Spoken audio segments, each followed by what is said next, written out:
Q93 Alexandria's #1 hit music station. From Bugs Bunny and Sylvester to Tweety and countless other beloved animated characters, our next guest has spent decades bringing some of the most iconic voices in entertainment to life, and now he's stepping into the role of Mr. Potato Head in Toy Story 5, which hits theaters nationwide June 19th. Please welcome legendary voice actor Jeff Bergman. Jeff, good morning. Thanks for coming on the show. What's up, Doc? Just made my day, Jeff.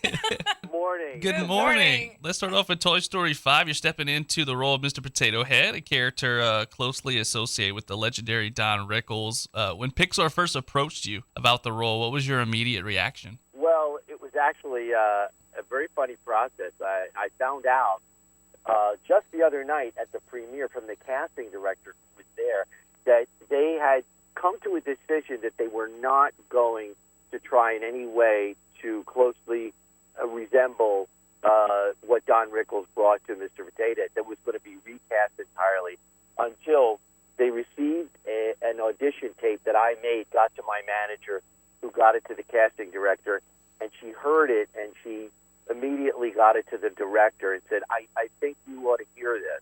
And as soon as he heard it, he said, book the guy, that's the guy. Wow, that's cool. Yeah, absolutely. I mean, it just was a timing thing. I was not on their radar. They were just looking at other very different people. So how do you approach, continuing a character that audiences already kind of connect strongly with one specific voice and personality? You know, it's a great question because sometimes, creating a voice is very difficult to do and hoping that it catches on.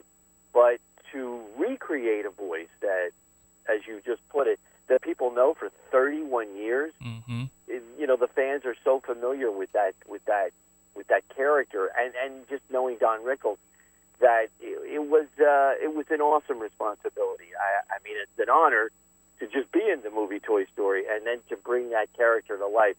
It took a lot, but the director, the assistant director, we really took great care to try to capture as much of the essence of what Don Rickles brought to it as we could. Oh, he was such a legend. I mean, I've grew up watching Don Rickles, pretty much all my life. My grandparents loved him. My parents loved him. And I was reading up a little bit about you, Jeff. I mean, I know when you were a young man, you had the privilege of meeting a legend yourself. You met legendary voice actor Mel Blanc, right? Who gave us all the classic Looney Tunes characters that we love, brought them to life. What was it like meeting Mel Blanc? Oh my gosh, it was. I didn't know it at that moment, but it was the watershed moment. And It changed everything for me. He was performing at the University of Pittsburgh, and I was there. I was in my junior year, and I just kind of happened to see that he's going to be on campus giving a lecture performance. And he shows up, and he shows a couple of Bugs Bunny cartoons, and the kids love him, and they had a reception for him. Only I just didn't leave it at that. I just had to knock on his door at 10 o'clock at night. And he just opened the door. Lightly stalk him, although I didn't view it that way. But when I knocked on the door, he said, just a jiffy. And I thought, my God, that sounds a little like Barney Rubble. Yeah, a little which he also created. And so he opened the door, and I said, Mr. Blanc, I'm your biggest fan. I saw your lecture at University of Pittsburgh. I promise I'm not going to hurt you. I just have 3 questions for you. And he was so nice. He let me in, and we talked for maybe 45 minutes. That's awesome. And, that changed everything for me. Now I know what I want to do. Talk about a watershed moment. Wow. Yeah. So that just kind of led the jumpstart of your career, basically. And now you do all of these great voices that we know. So it's like a whole new generation came from that. I know I still love the classic characters that Mel Blanc created because they showed them all in reruns as a kid growing up. But then you were still doing the voices when I was still a kid. A lot of these Looney Tunes characters, but also you do some of the Flintstones characters as well. I know you do them for Family Guy too, right? So you do a lot of that. What are some of the most challenging voices you've had to act? Probably, I would say, Fred Flintstone is a very unusual voice because the actor sounded very much like that. Hold it, Rubble. Oh, gee, Fred. I wouldn't do that. You'll get in trouble with the girls.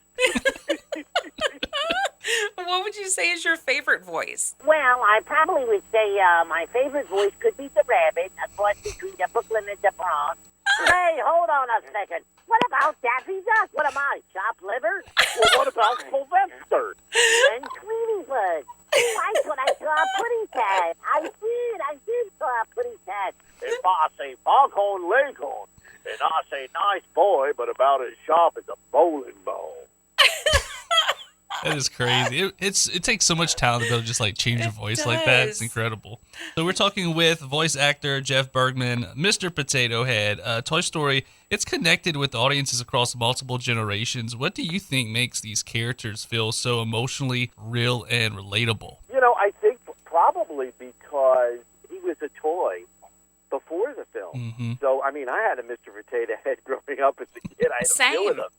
And I don't know what it is. I don't know why. It's just fun to pull somebody's ear out and just stick it where their nose is. And just, Yeah. I had a Mrs. Potato Head, too, with the big lips and everything, yeah. Exactly. He had to have company at some point, right? Yeah. How do you make little spuds without a Mrs. Potato Head, you know? Exactly. You got to keep the generations going, Right. If Don Rickles could see Toy Story 5 and hear your performance as Mr. Potato Head, what would you hope he'd say? You uncultured swine. What are you looking at, you hockey puck? Love it.